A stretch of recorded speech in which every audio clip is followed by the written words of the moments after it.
प्रिय मित्र, अॼु पां पवित्र ग्रंथ बाइबल में जा गीते जे गीत ना जे पुस्तक जे अंतिम अध्याय जो एतिरे का 8वें अध्याय जी शुरूआत करे वारा आहियूं।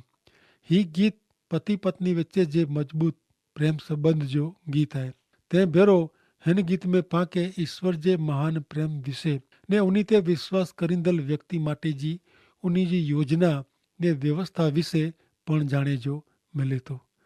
प्रभु यीशु ख्रिस्त ने उन्ही ते विश्वास करींदड़ समाज मंडल जो संबंध कहिड़ो आहे ने कहिड़ो हुअणो खपे, इन जो सीधे सीधो प्रत्यक्ष शब्द चित्र गीते जे गीत में वर्णन करे में आयो आहे। गए सची ॻाल्हि कार्यक्रम में पां प्रीतम ने प्रियतमा विच जी लाॻणी ने स्वार्पण विषय नेरियो हो। प्रियतमाला प्रीतम खासे में खासो सर्वश्रेष्ठ ने पंहिंजो आहे। जॾहिं प्रीतम पण जणाए थो कि तूं मुंहिंजी आहीं। प्रिय मित्र, मुक्तिदाता प्रभु यीशु ख्रिस्त ने समाज मंडल विच जो मजबूत प्रेम पां खे गीते जे गीत ना जे पुस्तक में नेरेला मिले थो। बाइबल में जणाए प्रमाणे प्रभु यीशु ख्रिस्त में ईश्वर दुनिया पर पंहिंजो प्रेम ज़ाहिर कयो हुयो ने प्रभु यीशु ख्रिस्त पंहिंजो जीव ने लुई ॾेई ने उन ते विश्वास करींदड़ हरेक व्यक्ति खे पंहिंजी बनायो हुयो। प्रभु यीशु ख्रिस्त ते विश्वास रखंदड़ हरेक व्यक्ति खे उहो पाछा कोठेला अचे वारा आहिनि। जिते ईश्वर आहे हुते उन जी प्रजा हमेशह लाइ रहंदी। अचो मित्र, हाणे पां गीते जे गीत जे 8वें अध्याय जो अभ्यास शुरू कयूं। त सुणो 8वें अध्याय जी पहली 2 कलमूं। हिते लिखियलु आहे क अरे मुंहिंजी माउ जे थान खे धवल, मुंहिंजे भाउ जहिड़ो तूं वेह त कहिड़ो खासो। तॾहिं त तूं मूंखे ॿारहं मिलियो हो त आउं तोखे चुंबन कयो हो ने तंहिं छतां मूंखे ॿारहं तोचकारे न वे। आउं तोखे झलीने मुंहिंजी माउ जे घर में तोखे कोठी आवी हुई ने तूं मूंखे सेखाए वे। आउं तोखे मसालेदार द्राक्षा रस ने मुंहिंजे ॾाड़म जो रस पीरायो हो। प्रियतमा प्रीतम खे घणे प्रेम करे थी। उहो इन भेरी रेला ने इनखे सर्वश्रेष्ठ ॾिनेला मङे थी। उहो हाणे सम्झी वई आहे ने अनुभवी आहे कि प्रीतम फ़क़्ति मुंहिंजो जाए ने उहो मूंखे घणे प्रेम करे थो। 2 कलम में जणाए प्रमाणे आउं तोखे मसालेदार द्राक्षा रस ने मुंहिंजे ॾाड़म जो रस पीरायो हो। हिकिड़ो सोचे थो मित्र ही प्रियतमा जी प्रीतम ला सर्वश्रेष्ठ मिड़ेज करी छुटे जी ने सर्वश्रेष्ठ खासे में खासो ॾिने जी भावना आहे, इच्छा आहे। उहो पंहिंजे प्रीतम खे पंहिंजो मिड़ेज अर्पण करे ॾिए थी। उहो पंहिंजे प्रीतम लाइ कीअं पण बाक़ी रखेला क ओछो रखेला मङे नथी। उहो जाणे थी कि मुंहिंजो प्रीतम मूं लाइ कीअं बाक़ी रखे न ने आउं जॾहिं जंगल में तप में काड़े में गेटे ॿाकरे पुठियां रखंदी हुई होॾानो उहो मूंखे राजमहल में कोठी आयो आहे। मित्र, प्रभु यीशु ख्रिस्त आला पंहिंजो कीअं बाक़ी रखियो न हुयो। उहो पाप जी ग़ुलामी में जा सार्वकालिक मरण में जा ने शैतान जे पंजे में जा छोड़ाइला पंहिंजो जीव ॾेई ॾिनो जेथी आके जीवन मिले, भरपूर जीवन मिले।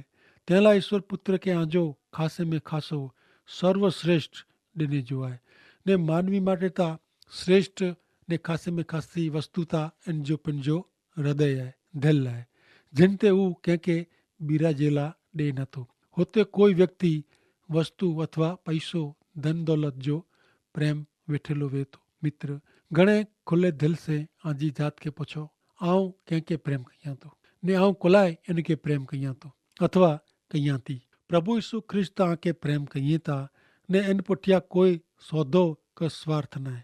उहो आके प्रेम कयां था ऐं जहिड़ा आयो अहिड़ा पण आके प्रेम कयां था। उहो आ वटा आजो हृदय आजो केंद्र स्थान मंगे था जिन ते प्रभु यीशु ख्रिस्त बिराजे ने आजो जीवन उन्हीं जे प्रेम से आनंद से शांति से भरपूर थिए। मित्र, ईश्वर के पंहिंजे धन दौलत जी के कोई चीज वस्तु जी न पण पंहिंजे हृदय जी पंहिंजे दिल जी ज़रूरु आहे। अचो हाणे पां अॻियां वधंदे 8वें अध्याय जी 3 थी 5 कलम सुणो। इन जो ॾाबो हथ मुंहिंजे मथे नीचे ने इन जो जमणो हथ मूंखे वीटायलो वे। हे यरूशलेम जी छोकिरियूं, आउं आके सौं ॾियां थो कि मुंहिंजे प्रीतम जी मर्ज़ी थिए त्यां सुधी ऐं इनके उथियारी जा न। पंहिंजे प्रीतम ते टेको ॾेईने रान में जा ही केरु अचे थो। ऐं तोखे सफ़रजन जे झाड़ नीचे उथियारियां।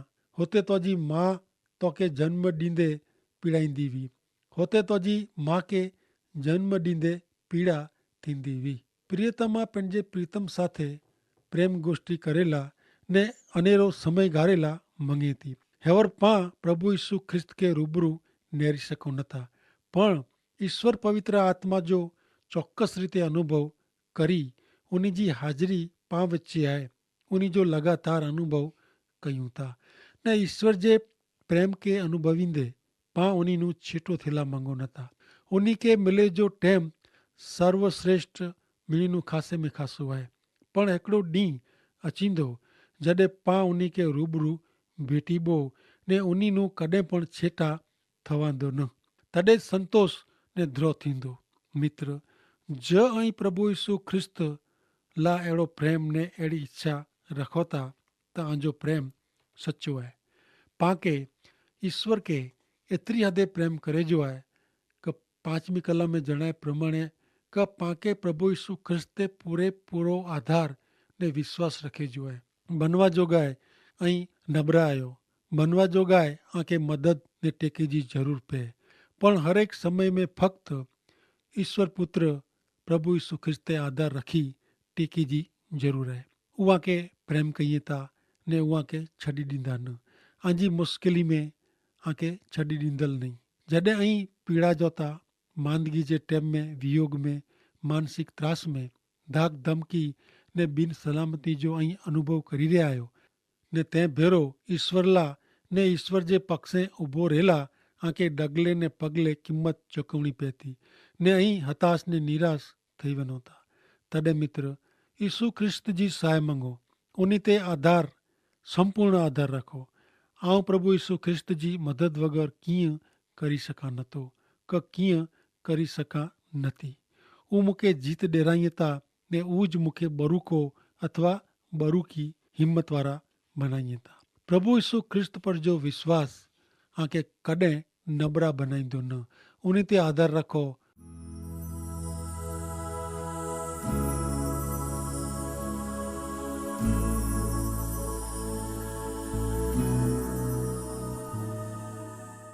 योहान 14 अध्याय ने 1 कलम में लिखल है कि आंजे हृदय के दुखी न करो, ईश्वर ते विश्वास रखो ने योहान 14 अध्याय ने 27મી कलम में पण चवता कि आऊं आके मुझी शांति ॾेई वञा थो, मुझी शांति आऊं आके ॾियां थो।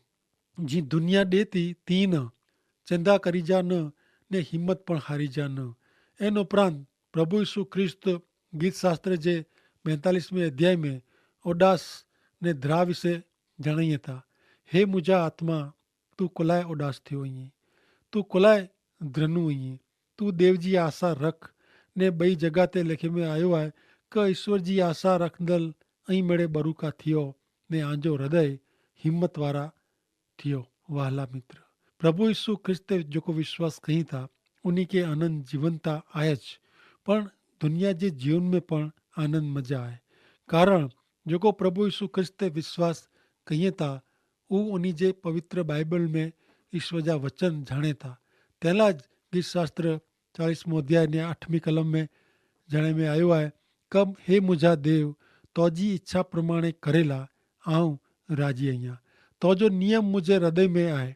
वरी इन जे 40वें अध्याय जी 16મી कलम में लिखियो वञो कि जेको प्रभु यीशु ख्रिस्त खे गोतीअ था उहो आनू संतोष साथे राजी थियो ने मज़ा करियो।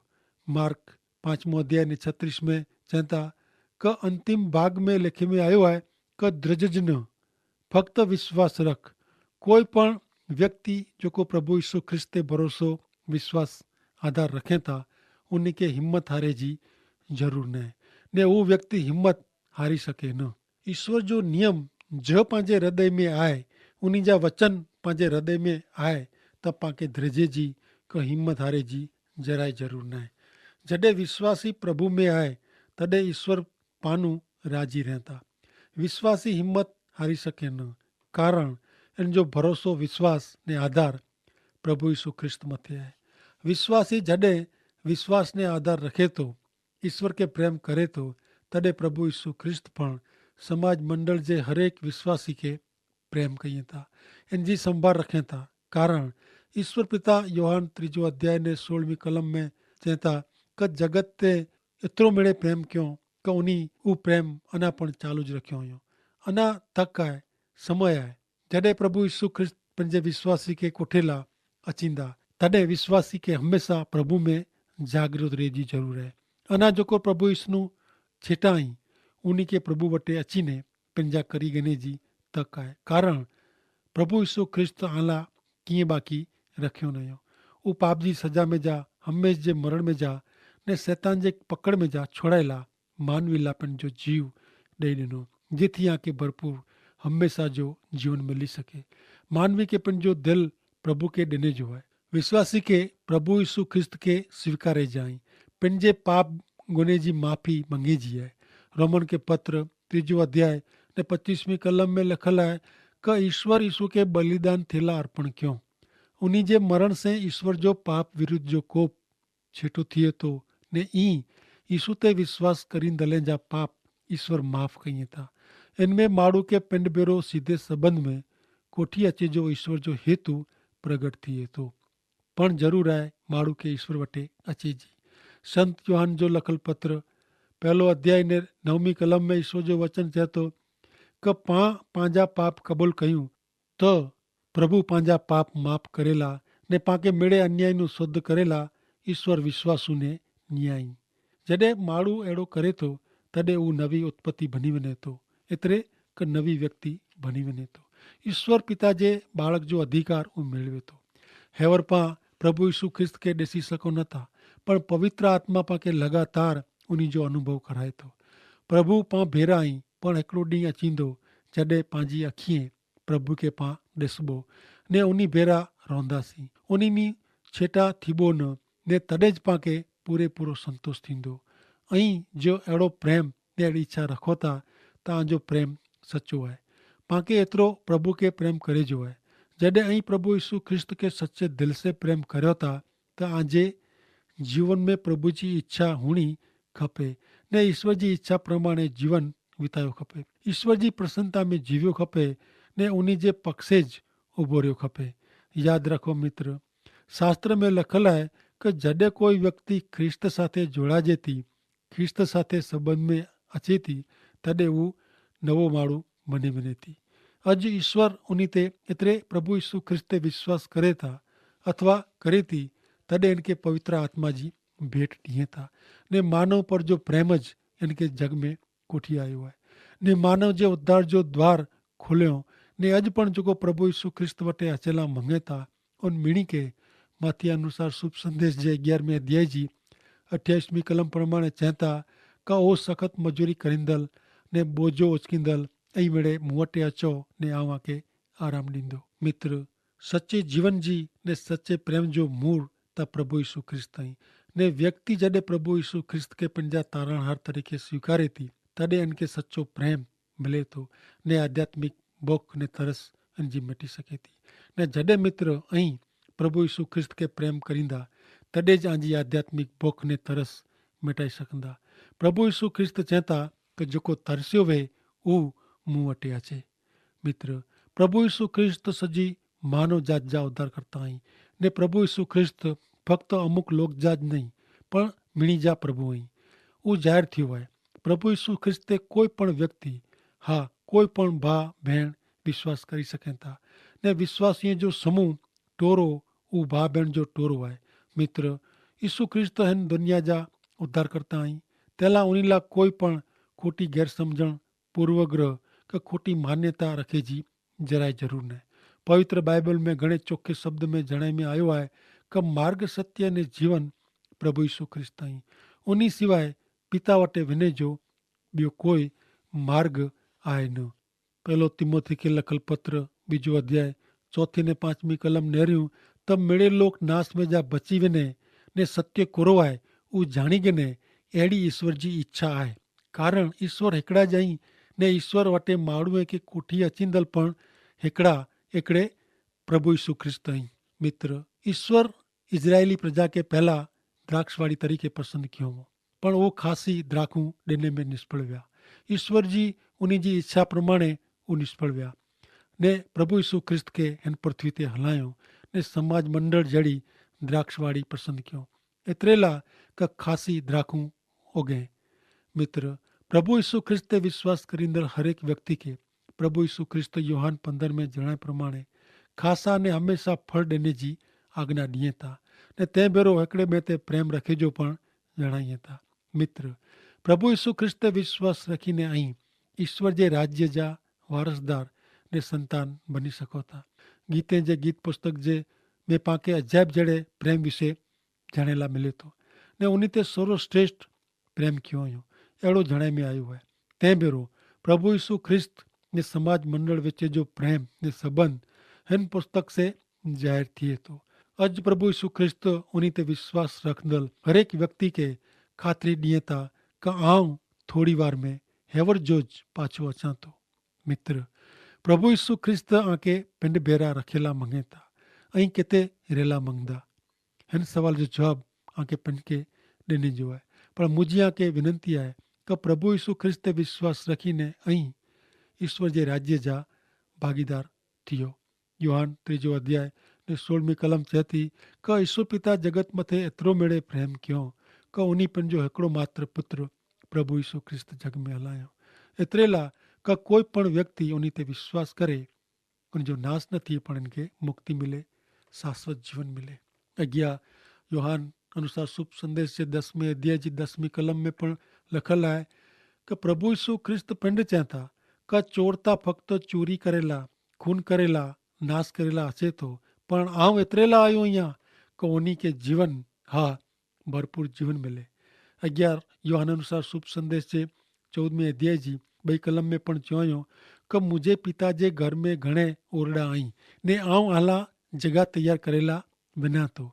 जो अहिड़ो न हो त आऊं आके हू पण जणायो हो आऊं वेंदो ने जगह तैयार करी पाछो अचींदो। यादि रखो मित्र, ही प्रभु जो वचन आहे। प्रभु हिकिड़ो ॾींहुं पाछो अचींदा तॾहिं पां किथे हूंदासीं। पां खे हमेशा जागृत ने तैयार रहिजी ज़रूरु आहे कारण प्रभु यीशु पिंड चवनि था कि जागता रहो ने प्रार्थना करियो कारण के पां खे प्रभु कोठिला अचे वारा आहियूं तॾहिं पां खे हमेशा तैयार रहीने उन भेरे वञण जी तैयारी સાથે વિચારવાણી ને વર્તન में ઉની કે અનુરૂપ થઈને ઉની ભેરા વિનેજો आहे અને તે માટે પાંકે પૂરતી આધ્યાત્મિક તૈયારી કરેજી જરૂર है। તે માટે ઈશ્વર પિતા મીણી કે આશીર્વાદ દેવ। આમીન।